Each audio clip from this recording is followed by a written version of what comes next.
Repita. 8h29, a gente inicia com o encerramento do seminário Rota 22. O Partido Liberal encerrou essa série de 6 seminários denominados Rota 22, que foi criado para ouvir da população sugestões sobre os caminhos para o desenvolvimento do Rio Grande do Norte e também do país. E teve a presença aí do presidente nacional do PL Mulher, a Michele Bolsonaro, esposa do ex-presidente Jair Bolsonaro, também o presidente nacional do PL, Valdemar da Costa Neto, o senador e secretário-geral do PL, Rogério Marinho, entre outras lideranças políticas, apoiadores e também admiradores do ex-presidente Jair Bolsonaro. Virginia, tinha o evento que aconteceu a portas fechadas, todo mundo tinha que fazer ali uma inscrição. Inscrição, sim. Como era de costume, como aconteceu nas 6 cidades que receberam ali o seminário Rota 22. Um processo de fortalecimento da sigla no Rio Grande do Norte, né, Virginia? Pois é, e foi a estrela da festa, né, sem nenhum trocadilho com o PT, mas a estrela foi Michele Bolsonaro, né, a ex-primeira dama do país, que veio para cá e lotou ali aquele espaço, aquela casa de recepção na zona sul de Natal. O evento serviu para 2 coisas. A primeira delas, reforçar aí a pré-candidatura de Rogério Marinho ao governo do Rio Grande do Norte. O próprio presidente da legenda, Valdemar da Costa Neto, ele ressaltou a influência que Rogério Marinho tem no cenário nacional, dizendo que ele está credenciado, inclusive, para disputar qualquer vaga que o partido venha a lançar nas eleições do ano que vem, na condição de candidato a vice, mas disse que o Rio Grande do Norte precisa mais de Rogério. Foram palavras do próprio Valdemar da Costa Neto. Então, selou aí a pré-candidatura de Rogério Marinho ao governo do RN. E Rogério que aproveitou também a vinda de Michele Bolsonaro para sentir a temperatura e o engajamento da legenda. E pelo que a gente viu nas imagens, o partido quer e se prepara para lançar aí oficialmente no ano que vem o nome de Rogério Marinho. Rogério chega com a força do PL, mas precisa ainda do desafio da composição da união desse grupo. Ele disse que a candidatura dele é de direita, mas ninguém constrói uma candidatura sozinho. E ele precisa aí a unificação dos outros pré-candidatos que surgem aí no espectro da centro-direita. Apoio do PL, apoio de Michele, isso ficou muito claro. E o outro ponto que chamou a atenção, e esse repercutiu na imprensa nacional, foram as acusações, né, os adjetivos que a ex-primeira-dama usou para o presidente da República, ao criticar aí, até me chamou a atenção porque ela criticou o corte de benefícios sociais no governo Lula, e essa é uma pauta que a direita defende exatamente o contrário, né? Mas ela fez essas críticas e aproveitou para adjetivar o presidente da República com palavras como cachaceiro, pinguço, né?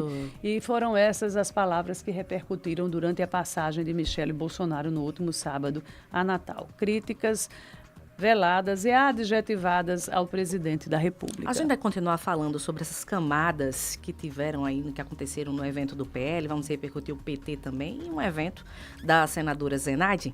Você que está conosco pela 93.5 FM vai ficar com a nossa vitrine de oportunidades. A gente segue na nossa transmissão no YouTube /Jovem Pan News Natal, 8h33. Repita. 8h33. Virgínia, o evento também foi para oficializar a nova presidente do PL Mulher. Quem assumiu dessa vez foi a prefeita de Extremóis, a Jussara Salles, eu acho o sobrenome dela, não lembro. As declarações da Michele Bolsonaro também que repercutiram. A própria Michele Bolsonaro acabou soltando ali um spoiler que foi verdadeiro, confirmado pela própria deputada.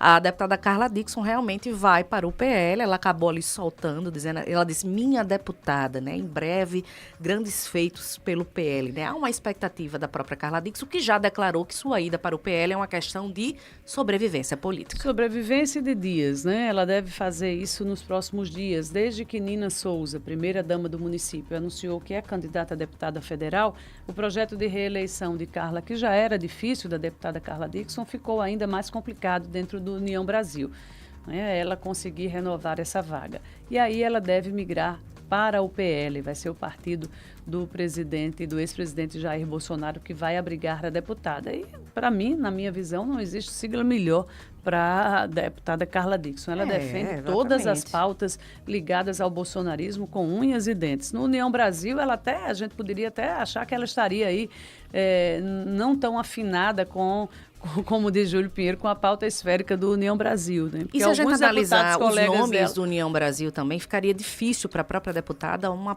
reeleição? Ficaria. Caso, né? Numericamente, estava impossível de Carla Dickson ter um contingente de votos que ultrapassasse esses outros que vão para a disputa. E quando ela fala sobrevivência política, é exatamente isso, né? Ela pode ter votos suficientes e não ser, dentro daquela coligação, o número ideal para conquistar uma cadeira. E aí, ela pega aí, vai para o PL. No PL ainda não temos nomes, ela pode ser o único nome do PL novo, né? Porque nós temos aí o general Girão. Sim. E o PL vai correr para fazer pelo menos 2 vagas. Que é um possível candidato à reeleição, general Girão, né? A briga dentro do PL com o Girão, briga entre aspas, né?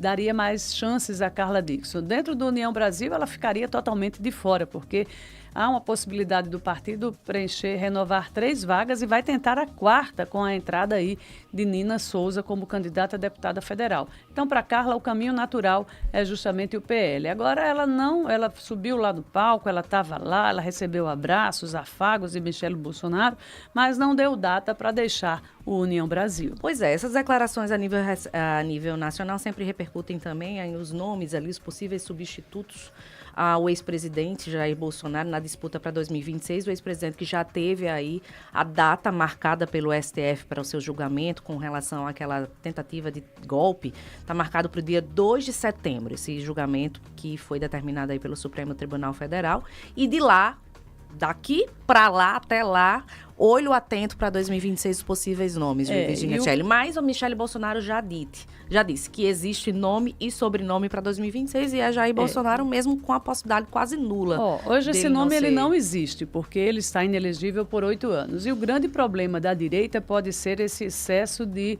Bolsonaros na disputa. Minha gente, há um problema interno muito grande hoje, os jornais dão destaques, inclusive a declarações de outro Bolsonaro, um dos filhos, eu acho que é o 03, que é vereador no estado do Rio, criticando os governadores da legenda e com declarações pesadas também, adjetivadas aí para aqueles pré-candidatos à presidência da República, e o recado direto era para Romeu Zema e para o que oficializou Tarcísio a sua candidatura à presidência, né, que são Zema? 2 pré-candidatos aí à presidência, quando eles não defendem diretamente a pauta da anistia. E aí a família Bolsonaro cai em cima e pode trazer uma divisão interna dentro da legenda, o que seria muito ruim para a direita nesse momento. Então, a família Bolsonaro pode prejudicar o próprio projeto da família Bolsonaro com essas declarações que estão surgindo desde o episódio dos Estados Unidos, com as declarações do próprio Eduardo Bolsonaro, e agora com essas declarações do 03, que é vereador no estado do Rio, que hoje amanhece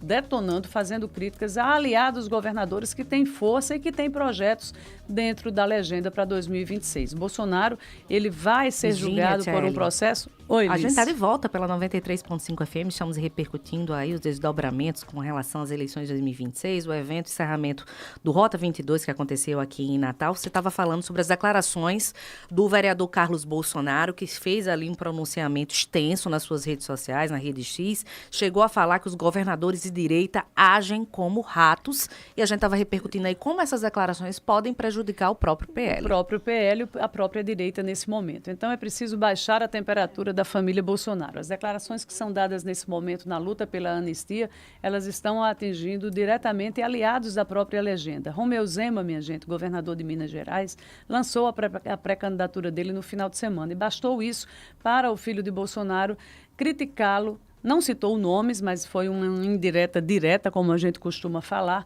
porque nesse lançamento ele não defendeu a anistia para os envolvidos no 8 de janeiro. Então, há uma crise interna instalada e provocada pela família do próprio ex-presidente, no momento em que a direita precisaria estar muito mais unida para defender essas pautas que vão além das votações no Supremo Tribunal Federal, mas aquelas que também estão inseridas dentro do próprio Congresso. Aí vem as declarações intempestivas, adjetivadas, minha cara Alice, meus caros ouvintes, que podem trazer um prejuízo para a própria direita nas eleições do ano que vem. Pois é, no caso da candidatura ali do Romeu Zema, que lançou nesse final de semana, ele que é do Partido Novo, nesse encontro nacional que aconteceu lá em Minas Gerais, ele que é atual governador de Minas Gerais, no encontro ele fez críticas ao PT, disse que nós precisamos varrer o PT do mapa, fez um aceno ao bolsonarismo, porque, convenhamos, Zema precisa muito mais do bolsonarismo do que o bolsonarismo precisa dele, então ele precisa estar aliado, mesmo aí nesse momento de crise, vamos dizer assim, trincas, está tudo meio trincado ali. Cita perseguição política com relação ao STF, enfim, um novo cenário que vai se montando, os nomes que vão aparecendo para 2026, Virginia Tchelle. E sem falar ainda que nesse espectro temos ainda, além dos pré-candidatos da própria família Bolsonaro, temos aí a pré-candidatura do governador de São Paulo, que também trabalha para ser o nome aí que venha unir essa centro-direita nas eleições do ano que vem. Então, são 2 governadores fortes de 2 grandes estados, o peso político de Minas Gerais e o peso político de São Paulo, e aí vamos ver quem vai ter um melhor desempenho nas pesquisas de opinião daqui para frente. Por quê? A inelegibilidade de Bolsonaro, do ex-presidente, minha gente, ela não pode ser revertida nessa votação que vai acontecer no Supremo nos próximos dias. Essa decisão ela está em outra esfera, está na esfera do eleitoral. Foi o eleitoral que deixou o Bolsonaro inelegível. Então, a direita precisa enxergar que hoje o nome de Bolsonaro ele não está no rol daquelas pré-candidaturas que possam ser aí lançadas em 2026, porque ele está impedido pela legislação brasileira. Daqui a pouquinho vai começar a corrida aí dos nomes, todo mundo tentando ser o nome indicado pelo próprio ex-presidente Jair Bolsonaro. Bom, a gente está falando da direita, vamos falar sobre a esquerda agora, porque teve movimentação política também aqui em Natal. São 8h